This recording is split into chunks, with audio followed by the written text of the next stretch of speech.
Salut tout le monde et bienvenue dans cette nouvelle plongée au cœur de nos sources. Le but ici, pour ceux qui nous rejoignent, c'est d'extraire les pépites de connaissances à partir de sources vraiment variées. On veut apprendre des trucs fascinants, mais sans être complètement submergé par le jargon, quoi. Je suis ravie d'être là pour décortiquer tout ça avec notre expert maison. Salut Sam. Salut Evelyne. Ouais, je suis ravi aussi. Et aujourd'hui, on s'attaque à un texte assez dense mais super intéressant. Absolument. Alors, notre source du jour, c'est un article qui s'intitule Une ascension spectaculaire. C'est publié sur le site Maronite francophone et c'est écrit par Béchara Miled Aoun, un prêtre maronite en France. Et la mission de notre plongée aujourd'hui, c'est de comprendre comment cet événement, le jeudi de l'Ascension, il est présenté d'une manière assez inattendue. Ce n'est pas du tout un triste adieu, c'est en fait une passation de pouvoir radicale qui appelle des gens complètement imparfaits à passer à l'action. D'accord, décortiquons tout ça. Par où on commence? Pour poser le cadre, et je précise qu'on va analyser ça de manière purement objective, on décortique la mécanique narrative de ce texte théologique. D'accord? Donc l'auteur, il fait un truc assez brillant d'entrée de jeu. Pour nous expliquer l'ascension de Jésus dans le Nouveau Testament, il commence par le contraire, en fait. Il ne commence pas par là. Il fait un détour énorme par l'Ancien Testament. Ouais, le deuxième livre des rois, c'est ça, avec l'histoire des prophètes Élie et Élisée. Mais enfin, pourquoi la source a besoin de faire ce bond dans le passé de plusieurs siècles pour parler d'un événement beaucoup plus tardif? Parce qu'il met en place un archétype, tu vois. Dans ces cultures antiques du Proche-Orient, pour qu'un concept soit clair, il faut un précédent narratif fort. L'histoire d'Élie et Élisée, c'est carrément le manuel d'instruction de la transmission de pouvoir. Ah ouais, genre le mode d'emploi de base. Prophète, il le roule un peu comme un fouet et il frappe les eaux. Et les eaux s'écartent pour les laisser passer à pied sec. Faut bien comprendre que ce manteau, c'est pas juste une doudoune pour l'hiver, quoi. Non, c'est clair. Dans ce contexte, c'est vraiment l'extension physique de son autorité. C'est l'insigne de son pouvoir sur la nature, en fait. Et la scène d'après, c'est digne d'un film de Michael Bay, quoi. Il y a un char de feu avec des chevaux de feu qui surgit littéralement de nulle part. Ça sépare les deux prophètes de façon hyper violente et Élie est aspiré dans un ouragan. Mais attends, il y a un détail là-dedans sur lequel je veux qu'on s'arrête. Vas-y. Juste avant de disparaître dans cette tempête de feu, Élie demande à son disciple Élisée ce qu'il veut. Et Élisée lui répond un truc du genre que me revienne, je te prie, une double part de ton esprit. Moi, j'ai toujours trouvé ça d'un culot monstre. Ah ouais, tu trouves? Bah oui. Faisons une analogie. C'est un peu comme si un grand patron prenait sa retraite de façon explosive, genre il part en hélicoptère depuis le toit de l'immeuble. Il laisse sa veste sur la chaise de son jeune apprenti et l'apprenti exige d'être soudainement 2 fois plus compétent que le maître qui vient de partir. C'est incroyablement arrogant, non? C'est vrai que si on regarde ça avec nos lunettes modernes, ça a l'air super arrogant, ouais. Mais la mécanique juridique de ce texte ancien dit un truc complètement différent, en fait. Dans le droit de l'héritage de l'Israël antique, qu'on trouve dans le Deutéronome, cette fameuse double part, c'est pas du tout une demande pour avoir un super pouvoir magique 2 fois plus puissant. Ah bon? C'est quoi alors? C'est tout simplement la part d'héritage qui revient légalement au fils aîné. Donc quand Élisée demande cette double part, il ne dit pas « je veux être plus fort que toi », il dit plutôt « je réclame le statut de ton héritier légitime, je prends la tête de la famille des prophètes Ah! La nuance change absolument tout. Il demande pas à être un super-héros, il accepte la responsabilité écrasante d'être le successeur officiel. ». Précisément, il prend le relais. Et la preuve narrative que ce transfert fonctionne, c'est ce qui tombe du ciel juste après l'ouragan. C'est le manteau d'Élie. Le texte précise même qu'Élisée déchire ses propres vêtements, ce qui est un signe de deuil traditionnel, et ensuite il ramasse le manteau tombé par terre. Il abandonne son ancienne identité pour enfiler la nouvelle, quoi. Voilà, c'est ça. Le transfert est terminé. Dans cette théologie, le pouvoir divin a besoin d'un conduit humain. L'ancien canal est parti, le nouveau vient d'être activé. Et c'est ce concept précis qui nous propulse directement dans le Nouveau Testament.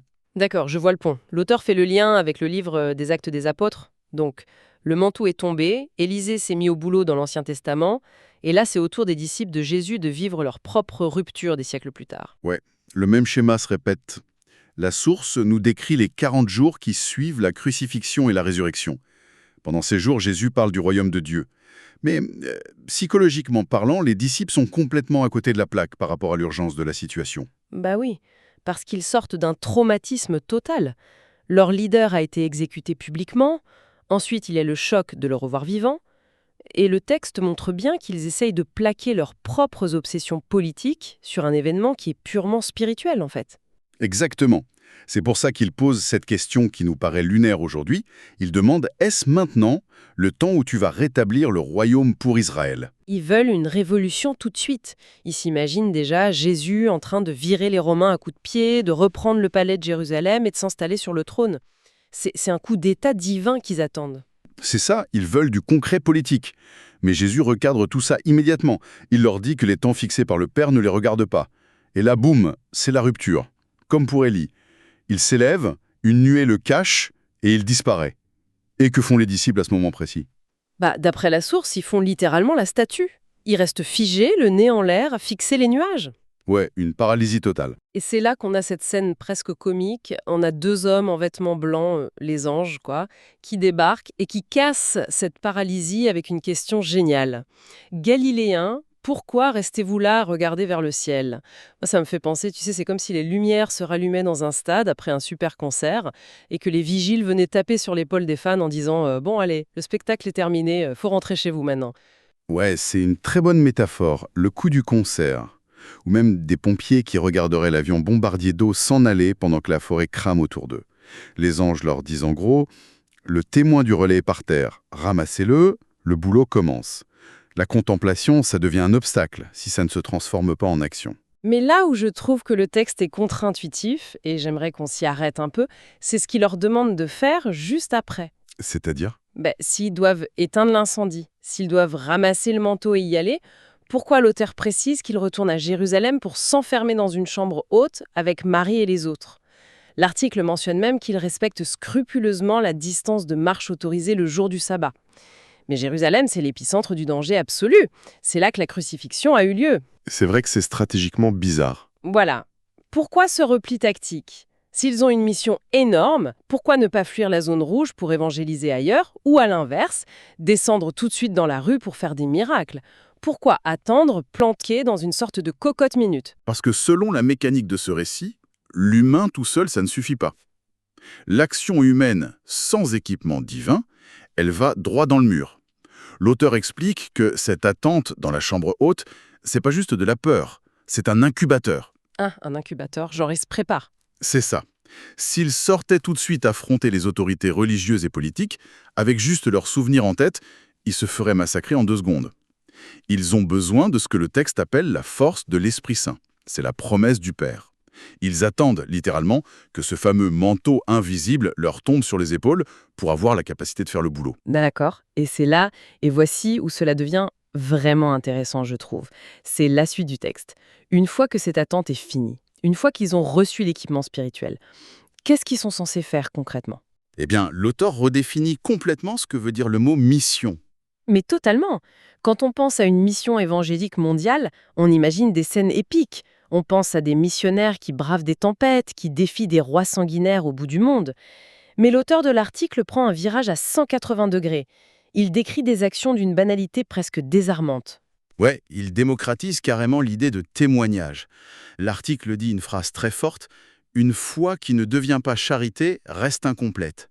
Et il cite le pape François qui dit que Jésus est monté au ciel pour nous encourager à marcher avec espérance. Il cite aussi sainte Thérèse de Lisieux avec sa fameuse phrase « Ma vocation, c'est l'amour ». La petite voix de Thérèse, c'est ça. L'idée que l'extraordinaire se trouve dans l'ordinaire. Exactement. Le texte donne des exemples concrets pour aujourd'hui. Témoigner, ça ne veut pas dire faire de grands discours théologiques compliqués sur une place publique. C'est écouter quelqu'un avec patience, c'est pardonner un truc difficile, c'est aller rendre visite à une personne âgée qui est toute seule. Mais c'est là qu'il y a envie de repousser un peu l'argument. Je comprends l'idée de l'auteur, c'est très beau. Mais il met sur le même plan une mission prophétique mondiale, elle fait d'apporter un bol de soupe à un voisin. Je veux dire, j'ai pas besoin d'un char de feu céleste ou de la puissance cosmique de l'Esprit Saint pour faire cuire des légumes et sonner à la porte d'à côté. Pourquoi la source déploie-t-elle une artillerie théologique aussi lourde pour justifier de la simple politesse humaine? C'est pas un peu disproportionné? Est-ce que c'est pour rassurer les croyants, pour désamorcer le syndrome de l'imposteur face à une tâche trop grande? C'est une excellente question et ça touche vraiment au cœur de la réflexion de l'auteur. Pourquoi l'artillerie lourde pour de la soupe? Parce que la politesse humaine, elle s'épuise vite. Ah ouais, la patience a des limites? Voilà, apporter y soupe une fois, quand t'es de bonne humeur, c'est facile. Mais écouter patiemment quelqu'un qui te rend dingue tous les jours, ou pardonner une vraie trahison qui fait mal, ou s'investir dans une relation brisée sans jamais rien de recevoir en retour, ça, ça va contre notre instinct de survie émotionnelle. C'est vrai que maintenir ça sur le long terme, c'est une autre histoire. Exactement. Le texte soutient que pour maintenir cet amour inconditionnel dans la durée, ce qu'ils appellent la charité, tu ne peux pas puiser que dans tes propres réserves. L'humain s'assèche. Il faut être branché sur une source d'énergie extérieure, divine. C'est ça la force de l'Esprit Saint. Le petit héroïsme du quotidien, discret et invisible, l'auteur le présente comme bien plus dur à tenir sur toute une vie qu'un grand acte de bravoure isolé. D'accord. Vu comme ça, c'est hyper cohérent. Et effectivement, ça rend la chose à la fois très accessible, mais incroyablement exigeante. Sauf que, et là on arrive à la dernière section de l'article, et ça m'a donné un peu le vertige, je t'avoue. Ah, tu parles du grand écart avec la fin de l'évangile de Marc. Mais oui, d'un côté, on a cette tradition maronique super apaisante qui nous invite à un temps d'attente priante, dans le silence et la douceur, entre l'Ascension et la Pentecôte. On imagine la tisane, le voisin, la petite voix de l'amour. Et bam, l'auteur conclut avec le texte brut de Marc, chapitre 16. Et là, on n'est plus du tout dans la lumière tamisée de la chambre d'amis. On est dans un film d'action. Ouais, Marc ne fut pas dans la dentelle. L'ordre est radical. Aller dans le monde entier, proclamer l'évangile à toute la création. Et les signes qui accompagnent ça. C'est fou. On parle d'expulser des démons, de parler de nouvelles langues, et surtout de pouvoir manipuler des serpents venimeux à main nue et de boire du poison mortel sans aucun dégât. Comment la source fait-elle cohabiter la salle d'attente paisible de Jérusalem avec ce scénario où on boit du cyanure au petit déjeuner? C'est vrai que le contraste est violent, mais pour le comprendre, il faut se plonger dans le contexte de l'Église primitive quand l'évangile de Marc circule. À l'époque, les chrétiens ne sont pas en train de débattre tranquillement dans des salons confortables avec une tasse de thé. C'est une communauté illégale, Ils sont persécutés par l'Empire romain, c'est ça? pleinement persécutée. Ils finissent dans les arènes, ils sont exécutés sur les places publiques et les empoisonnements politiques sont monnaie courante. Donc, quand Marc écrit ça, c'est un texte de survie. C'est presque de la propagande subversive contre la terreur de l'Empire. Ah, d'accord. Donc c'est pas un manuel de magie pour faire le show avec des serpents. Pas du tout. C'est le langage d'une immunité cosmique absolue.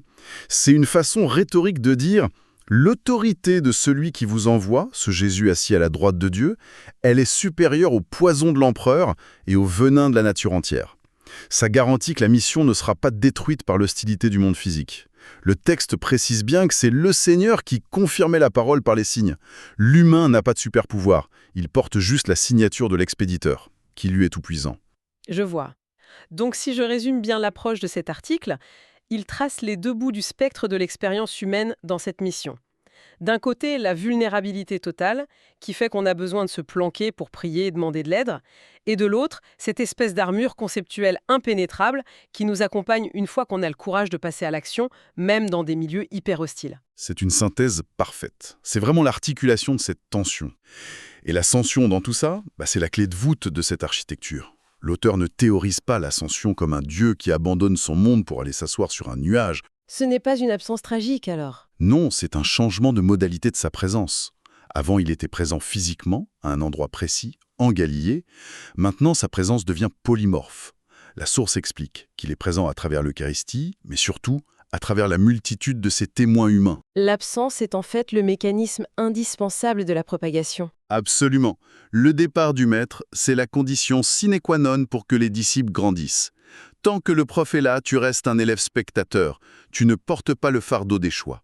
Quand la nuée enveloppe Jésus ou quand le char de feu enlève Élie, c'est l'universitaire qui referme le bouquin et qui dit « Ah, l'examen blanc est terminé, la vraie épreuve commence maintenant. » Ça, c'est une image puissante. Et je trouve que ça amène à une réflexion finale vraiment intéressante pour chacun de nous, même en dehors du cadre strictement théologique de ce texte.